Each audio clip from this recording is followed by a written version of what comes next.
Hello everyone, welcome to तागी academy. So NEET के PYQ series में पीरियोडिक टेबल का आज हम लोग क्वेश्चन नंबर 13 करेंगे। ओके, क्वेश्चन क्या है? Which of the following order of an ionic ready is correctly represented.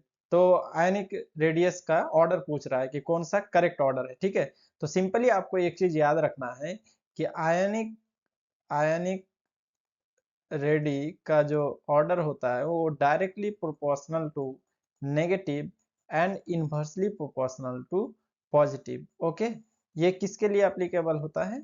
ये आइसो इलेक्ट्रॉनिक के केस में एप्लीकेबल होता है। ठीक है, जब नंबर ऑफ इलेक्ट्रॉन सेम है तब उसके केस में नेगेटिव और पॉजिटिव चार्ज देख के हम डायरेक्टली साइज का ऑर्डर बताते हैं। ठीक है, तो यहाँ पे देखिए, फर्स्ट ए ऑप्शन की बात करें तो H डायरेक्टली प्रोपोर्शनल नेगेटिव है तो H माइनस, बट यहाँ पे H प्लस आ गया तो ये ऑप्शन तो नहीं होगा। अगर सी ऑप्शन की बात करें तो F माइनस है, डायरेक्टली प्रोपोर्शनल टू नेगेटिव है तो सबसे ज्यादा नेगेटिव जिसमें चार्ज है वो सबसे बड़ा होगा, बट ऑक्सीजन तो बीच में है, मतलब ये भी गलत है। अब डी ऑप्शन की बात करें तो यहाँ पे inversely proportional to positive charge है तो ये तो डायरेक्टली ये Al3 ग्रेटर कर दिया है, ये तो लेस होना चाहिए था, तो ये भी गलत है। अब बी ऑप्शन की बात करें तो यहाँ पे देखिए O2 माइनस है, एक माइनस, फिर दो माइनस है, इसमें एक माइनस है और इसमें पॉजिटिव है तो डायरेक्टली प्रोपोर्शनल टू नेगेटिव है तो O2 minus greater than F minus greater than Na plus. तो correct option of this question is B.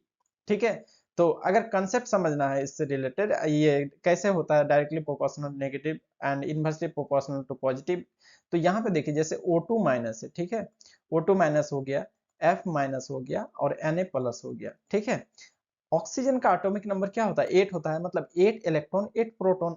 तो यहाँ पे देखिए 8 इलेक्ट्रॉन है बट इसके माथे में 2 माइनस चार्ज है, मतलब 2 इलेक्ट्रॉन इसने लिया है तो इसके पास, सॉरी, इसमें 8 प्रोटॉन, तो यहाँ पे क्या होगा 10 इलेक्ट्रॉन। F माइनस में आप देखिए तो इसमें 9 प्रोटॉन होगा और 10 इलेक्ट्रॉन होगा, इसका 7 इलेक्ट्रॉन तो फ्लोरीन का है लेकिन एक लिया है तो 10 हो जाएगा इलेक्ट्रॉन। सोडियम क्या है?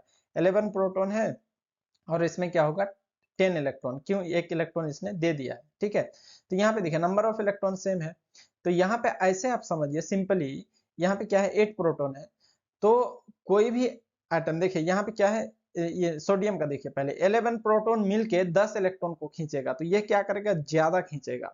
और ऑक्सीजन में देखिए यहाँ पे 8 प्रोटॉन मिलके 10 इलेक्ट्रॉन खींच रहा है तो यहाँ पे क्या करेगा, कम खींचेगा। जब कम खींचेगा साइज भी छोटा क्या होगा, कम होगा। जो जितना खींचेगा उतना ज्यादा, मान लीजिए ये है, ठीक है, ये दोनों है, अब ये अगर खींच रहा है तो साइज क्या हो रहा है, छोटा हो रहा है। अगर कम खींचेगा तो साइज कम छोटा होगा ना। तो यहाँ पे देखिए 8 प्रोटॉन मिलके 10 इलेक्ट्रॉन को खींच रहा है, 9 प्रोटॉन मिलके 10 इलेक्ट्रॉन को खींच रहा है, 11 प्रोटॉन मिलके 10 इलेक्ट्रॉन को खींच रहा है, तो कौन सबसे ज्यादा खींचेगा?